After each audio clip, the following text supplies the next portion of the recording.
Continuando con el tema de capacitancia y dieléctrico, vimos en una de las partes anteriores que cuando se introducía un material dieléctrico entre las placas de un capacitor, se producía en este una inducción que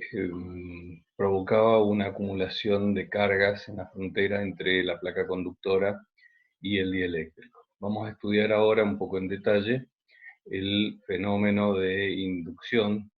en este material dieléctrico. Una de las características del dieléctrico es que las cargas en realidad no tienen movilidad, o sea que no se van a desplazar a lo largo del material, sino que en realidad lo que sucede es que las cargas eh, tienden a ubicarse dentro de la región o dentro de la molécula en la que se encuentran de manera más o menos ordenada. Hay ciertas moléculas en algunos materiales que tienen la característica que en su estructura habitual poseen una región en donde predomina una carga tendiente a ser negativa, mientras que en otra región la carga es de signo contrario. Como la molécula es eléctricamente neutra, el valor absoluto de la carga por la parte positiva y negativa es la misma, y como la estructura molecular es fija, se comportan de manera similar a un dipolo eléctrico, por eso a este tipo de moléculas se las conoce como moléculas polares. Un ejemplo típico es el agua o el dióxido de nitrógeno, que es un gas, ambos son fluidos. Eh, el fluido aparte tiene la particularidad de poder o tener cierta movilidad en sus moléculas. Si a este material se lo somete a un campo eléctrico, debido a las fuerzas eléctricas de interacción del campo con las cargas, estas moléculas polarizadas van a tender a orientarse de manera más o menos ordenada de acuerdo a el sentido de giro que el torque resultante provoque, como se estudió en los capítulos anteriores. ¿Qué sucede con otro tipo de materiales? La mayor parte de los materiales dieléctricos no son polares, o sea que sus moléculas eléctricamente neutras no poseen ninguna región predominantemente de algún tipo de carga, sino que estas están distribuidas más o menos uniformemente, de tal forma que no se puede ver a simple vista esta polarización.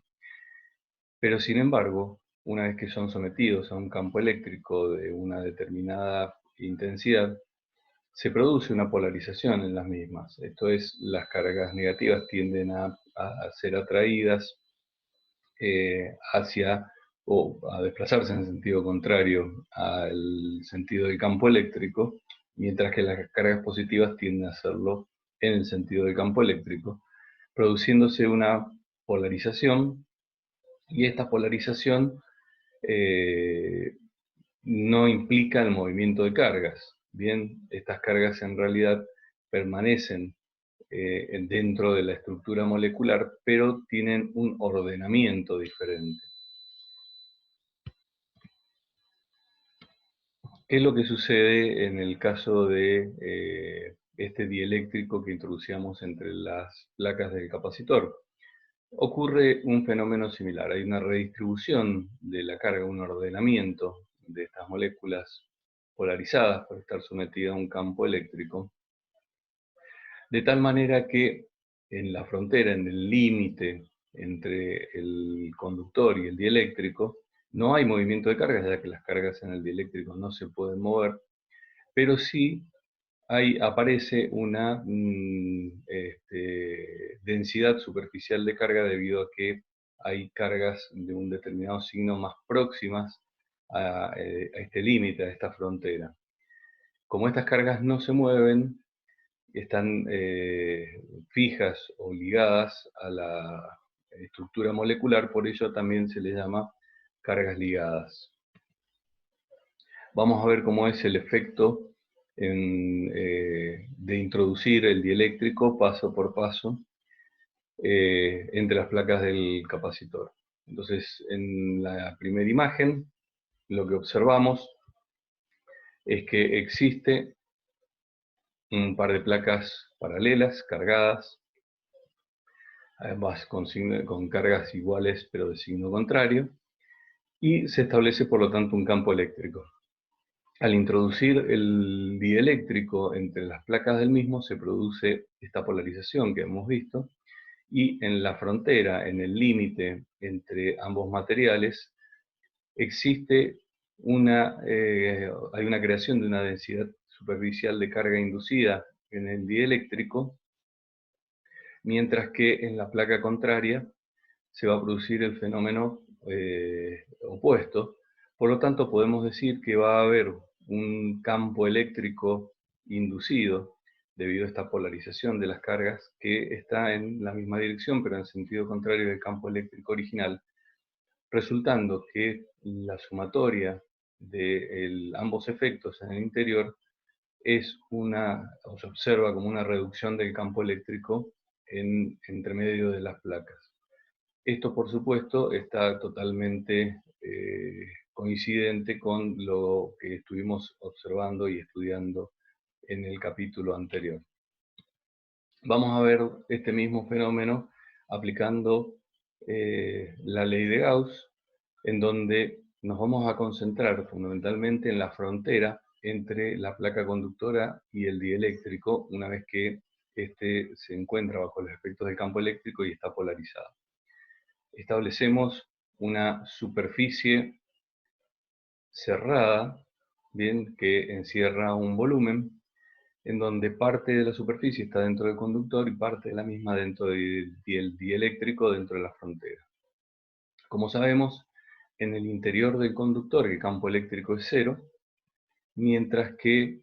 en la parte del dieléctrico, parte de las cargas que vamos a encerrar son la porción de la carga que está, digamos, inducida en esta porción polarizada del dieléctrico. Como consecuencia de ello, en las caras que están perpendiculares a la superficie no vamos a observar un flujo, en la cara dentro del conductor tampoco, debido a que el campo eléctrico es cero, pero en la cara paralela a la superficie sí vamos a observar un flujo eléctrico debido a este campo eléctrico que estuvimos estudiando en las secciones anteriores. De tal manera que si basándonos en la ley de Gauss, lo que vamos a tratar de obtener a través del flujo es la carga neta total encerrada. La podemos determinar en función de la densidad superficial de carga de la placa conductora y la densidad superficial de carga en el dieléctrico por inducción, simplemente multiplicándola por la sección o el área. Aplicando la ley de Gauss, decimos que el flujo neto que va a atravesar esa superficie cerrada va a ser la carga encerrada afectada por el medio dieléctrico. Esto es lo que nos decía la ley de Gauss. Pero teniendo en cuenta que esta diferencia de carga es la carga neta de la placa conductora afectada del coeficiente de permitividad eléctrica, como habíamos visto anteriormente, o la permitividad eléctrica relativa, reescribiendo la expresión que vimos anteriormente y luego haciendo una operación matemática sencilla, que es multiplicar ambos términos por este coeficiente o esta constante de permitividad eléctrica, nos queda que el flujo neto afectado de este coeficiente va a ser igual a la densidad superficial de cargas